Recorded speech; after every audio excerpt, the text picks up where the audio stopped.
Hey, what's up everybody, and we're back with episode 6 now of Daredevil Born Again. It's called Excessive Force, and it is, I think, the best episode so far of the season. It's very gritty, it's very dark, very mature for the audience of Disney Plus, I have to say as well, but it really separates Daredevil out from being separate from the rest. It really latches on to the sort of hardcore Netflix level of grit that we've seen so far and that I really wanted in this show, and we finally get to see some characters really crack and revert to their alter egos. So let's get into it. The episode starts off very much telling the same story as we had for the first few episodes of the season. You get this brilliant duality going on between Matt Murdock and Wilson Fisk. Two separate stories that are going on, but they're just mirroring each other so well, where both of them are fighting against the desire to become their alter egos. Obviously for Matt Murdock, that is to become Daredevil, and for Wilson Fisk, that is to become Kingpin. So you've got these alter egos kind of eating away at the characters, constantly sort of being churned up, and it's their inner turmoil and their fight, their determination to not go back down that path and not go down that route again. But because of circumstances and things that are happening around them, they're constantly being kind of chipped away at until the armor eventually is going to crack. And in this episode, the opening is just like that. We're constantly cutting back again, from Wilson to Matt, from Matt to Wilson, over and over and over again, but they're doing very similar things. They're having conversations with people, and situations are happening where you can just tell they're starting to crack. Matt needs to become Daredevil again, suit up, get out there and administer justice.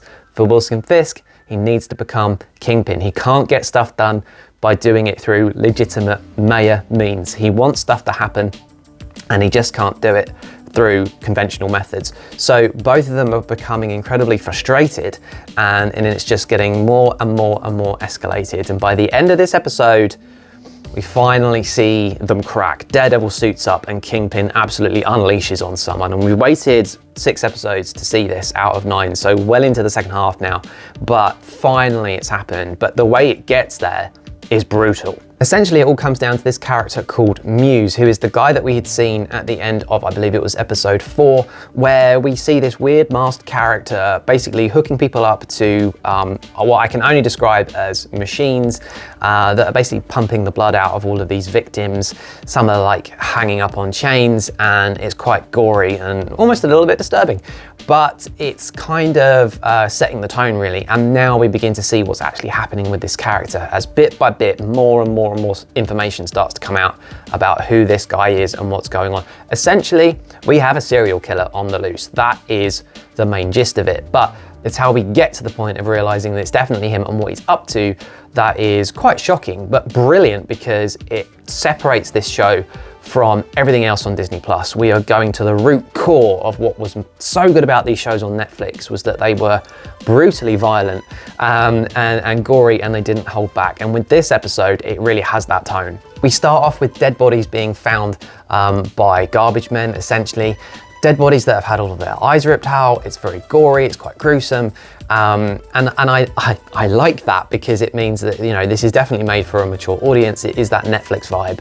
We get that edginess and that darkness to it that is so much better, I think, than anything else really in the MCU, save for maybe obviously the big massive Avengers movies. So for me, it just separates Daredevil out from everything else. So that brutality is back again, and I say it's great to see. It's not a great thing to see, but it's great to actually see the show being gritty and sticking to that. We then go one step further, and throughout the series, we keep on seeing these murals all over the walls, painted all kinds of different things, from Kingpin being painted with these sort of like political slogans. There's a lot of murals of the Punisher symbol everywhere. There's a lot of them of White Tiger, you know, all these different graffiti essentially is being put up all over the walls. But what's discovered after Wilson Fisk had obviously ordered for them to be removed and washed off, is that they can't wash it off because there's a lot of chemicals in the paint, one of which is human blood, and it's tying in with what Muse is up to. And the reason why he's taking all the blood out of these victims, he's using his victims' blood to go and make this artwork, this graffiti artwork all over the walls. So it's brilliantly gruesome. And it shows what he was up to at the end of episode 4 and what was going on and why he was doing it. There's no real kind of explanation as to the exact real reasoning behind this, other than that we just assume he's a serial killer and is obviously just not all there.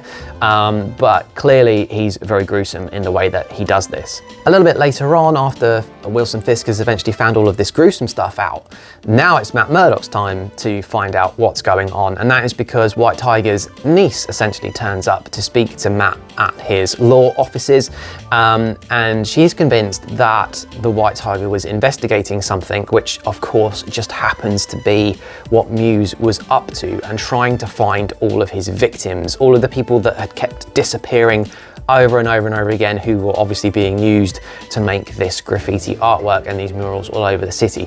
So she doesn't know exactly what it was that White Tiger was investigating, but she knows there was definitely something, and she can't go to the police. She doesn't trust them because of course they killed White Tiger.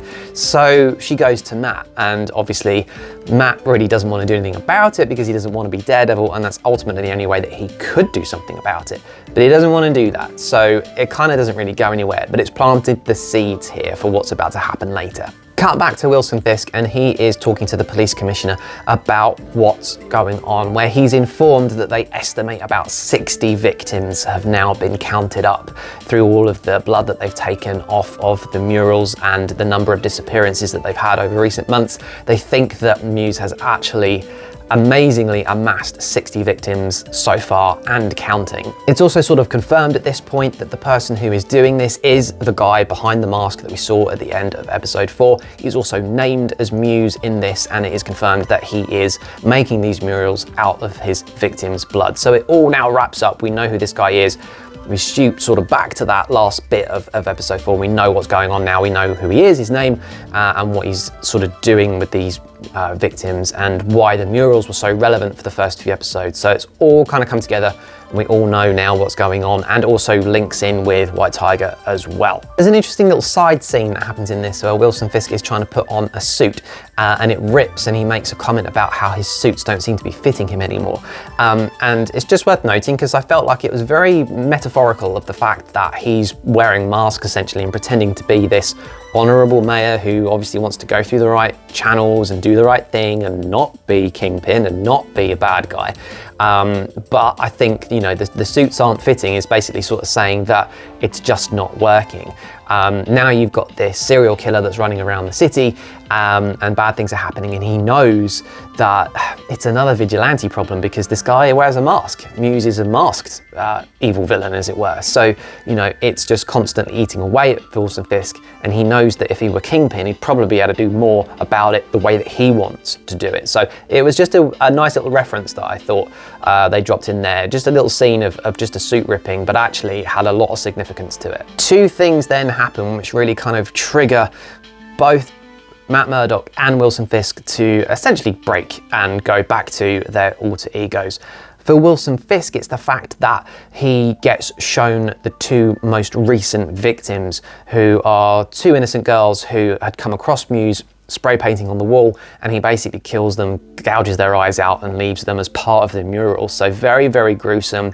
Their blood is all over it as well. So, you know, the painting on the wall is not only decorated with their blood, but their two actual corpses are left basically at the bottom of it with no eyes. So it's very, very gruesome, and this is clearly enough to make Wilson Fisk snap, because what we see a little bit later on is him absolutely reverting to Kingpin, and I sort of feel like it's a case of, I can't do anything about this as a mayor. I need to be Kingpin and do it my way. So he now cracks.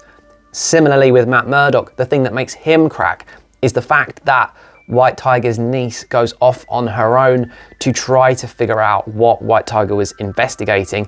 She goes down into the subways to try to presumably track down Muse. I don't know if she knows exactly what she's doing, but inevitably her mum rings Matt Murdock and says she's gone missing, it's not like her. And of course he knows that she has probably gone off to try to do it herself because Matt wouldn't help. So both of the characters are now pulled into their alter egos, and Matt does ring the police, but as he's sort of had his phone answered, he doesn't respond. He hesitates and is like, nah, screw it. And then he goes and he suits up It's also worth noting as well that while that is happening, Fisk has also recruited effectively like a police task force, but he describes them as an anti-vigilante task force to go after Muse and presumably everybody else. And the police that he is recruiting for this are the bent cops from the beginning of the episodes, the ones who were, you know, beating up informants, the ones who had killed White Tiger, you know, the bad cops basically. So, and he knows that, so he has deliberately recruited them to fight vigilantes with really no limits as to what they can get away with when it comes to weapons, armors. Don't ask questions. You know, they're not going to have to worry about having cameras on their suits or anything like that. They're effectively given free rein to administer justice in any way, shape or form to eliminate vigilantes off of the streets. So it's Kingpin doing what Kingpin does and essentially recruiting a bit of an army, and a very vicious one at that. So he has amassed this team, and I'm pretty sure it's also the same people that were using, you know, Punisher symbols on everything on their own flak jackets and on bullet casings and things like that. So you've now got these guys running around well armed and with no rules. So it's gonna presumably be them that will, I think, sort of carry the next couple of episodes through, where it's going to get a little bit more dramatic. But we now have this duality again, where you've got the two characters breaking. You've got Matt suits up. He is in his Daredevil outfit. He goes tracking the niece and actually manages to hunt Muse down. He's already started pumping the blood out of the little girl as well, and he essentially saves her. There's a fantastic fight sequence between Daredevil and Muse, which is brilliant, and it's kind of brutal and it's edgy and it's great and it's full of action, which was very, very cool, and so brilliant to finally see Daredevil back again in the suit. And there's a brilliant moment because obviously Daredevil does manage to win the fight, save the girl, and Muse escapes, but the girl actually says to him, you know, is that you, Daredevil? Is that actually you? To which he says, I'm here. And it's almost a very poignant way of saying Daredevil is back. On the flip side, we've now got Wilson Fisk essentially back being a bad guy because he's gone full Kingpin and has walked down into the basement where he keeps Adam locked up in a cage, the guy who his wife Vanessa had kind of cheated on him with, and actually invites Adam to attack him with an axe. But of course, Adam's got no chance, and Kingpin basically pummels him to death. So you've got both these characters cracking at the same time.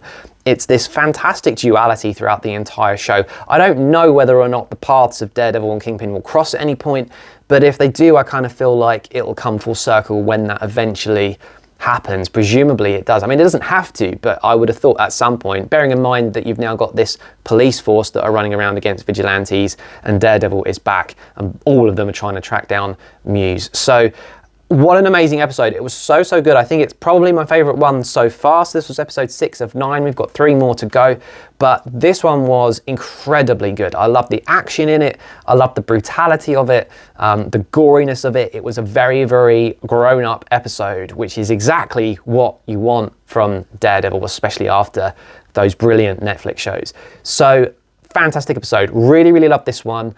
Thought it was great, and I hope that this is now going to set the scene for the next few episodes and building up to a massive finish. We've got Muse on the run now. We've got Daredevil tracking him down, properly Daredevil as well.